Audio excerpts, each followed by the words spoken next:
ჩემი ბიოგრაფია ძალიან მარტივია, ძალიან უბრალო. მე დავიბადე მორწმუნე ქრისტიანულ ოჯახში. მე ვარ ღუდუშაური.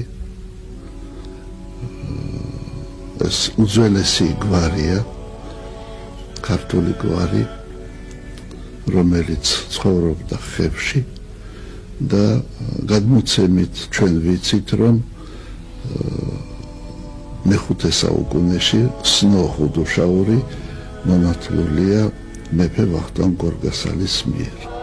ასეთი გადმოცემა, რომ ამ ხეობაზე ჩამოიარა ვახტანგ გორგასალმა თავისი დის დასახსნელად, რომელიც მოიტაცეს ოსებმა და აქ იყო ჩვენი წინაპარი სნო.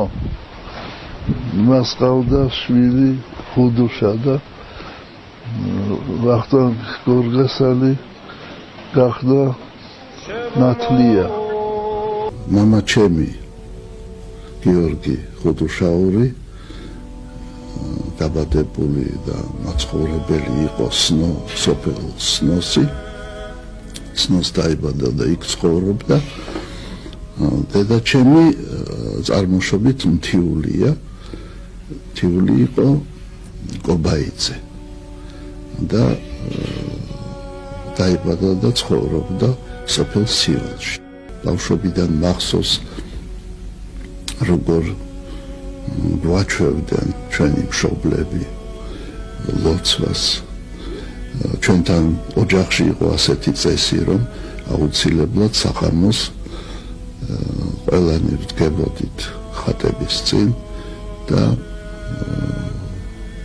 მამა კითხულობდა, ზეპირად კითხულობდა ძილის წინ ლოცვებს. შემდეგ გვასხურებდა ნაკურთხ წყალს და შემდეგ ჩვენ მივიდიოდით დასაცინებლად და ბავშვები და თვითონ კი კიდევ აღრძელებდა ლოცვებს. მიყვარდა ბუნება. ამ შესანიშნავ ბუნებაში ვიზრდებოდი და მიყვარდა პირუტყვი და ფიქრობდი, რომ აი სოფლის მეურნეობის მუშაკი გამოვიდოდი, ამ ზოოტექნიკოსი გამოვიდოდი. ხანდახან მიტაცებდა მედიცინა, ვაგროვებდი რეცეპტებს ხალხური მედიცინის დარგში. და მინდოდა ისეთი ჩვეულებრივი ადამიანი ყოფილიყავი, რიგითი ადამიანი და ეს იყო ჩემი ოცნება. მე დავამთავრე საშუალო სკოლა, შემდეგ შევედი სასულიერო სემინარიაში, მოსკოვის სასულიერო სემინარიაში, რომელიც არის ზაგორსკში. სემინარიის შემდეგ მე დავამთავრე სასულიერო აკადემია.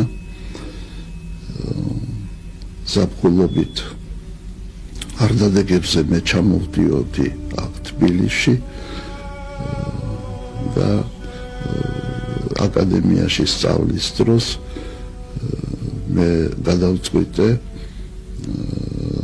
რომ უკვე დრო იყო შევდგომოდი სასულიერო საქმიანობას.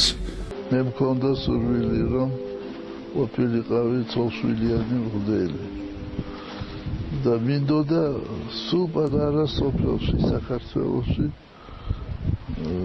ყოფილიყავი მოძღვარი და ოცნება მქონდა, რომ მეშრომა, აი მიწაზე მეშრომა და სოფელში მეშრომა, როგორც შრომობს ხალხი. მე-12 საეკლესიო კრებას მოვახსენებ, რომ სრულიად საქართველოს კათოლიკოს პატრიარქის ასარჩევ კანდიდატად ვასახელებ მის მაღალ ყოვლად უსამგდელოსობას ცხომ აფხაზეთის მიტროპოლიტს კათოლიკოს პატრიარქის მოსაყდრეს ილიას. როგორც მოისმინეთ, წმინდესმა სინოდმა წამოაყენა ჩემი კანდიდატურა საპატრიარქო ტახტზე ასარჩევად და მე მოგმართავთ ყველა დელეგატს. თქვენ ნუ მოგერიდებათ, უკეთ უყავთ თქვენ სხვა კანდიდატი. თქვენ შეგიძლიათ გადაშალოთ ის სახელი, რომელიც წერია იქ და დააწეროთ სხვა. თქვენ ამაში არ ხართ შეზღუდული. სამანდატო კომისიას ვთხოვთ, რომ ჩაატარონ ფარული კენჭისყრა.